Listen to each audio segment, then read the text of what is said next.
এই তো আমি এসে গেছি। আর কি হলো, তোমরা কি দাঁড়িয়ে কথা বলবে নাকি? বসো। হ্যালো, কেমন আছেন? আলহামদুলিল্লাহ, তুমি কেমন আছো? জি ভালো। তো সৌ ভাই, তুমি যে আমার বিয়েতে আসছো, কোনো গিফট নিয়ে আসো না, খালি হাতে চলে আসছো? তোর মতো পেতে পেতে আসছে এটা অনেক বেশি আজব। কি বললা তুমি? আমি পেতনি? তো কি?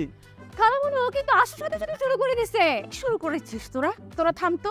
আচ্ছা আমি বসবো।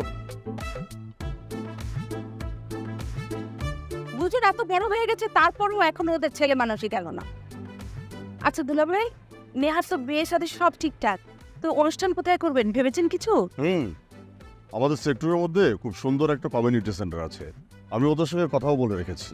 ভাবছি নেহার বিয়ের অনুষ্ঠানটা ওখানেই করব। ও বাবা, তোমাকে একটা কথা বলা হয়নি। কালকে উমার ফোন দিয়েছিল। উমার বলল ও নাকি ঢাকার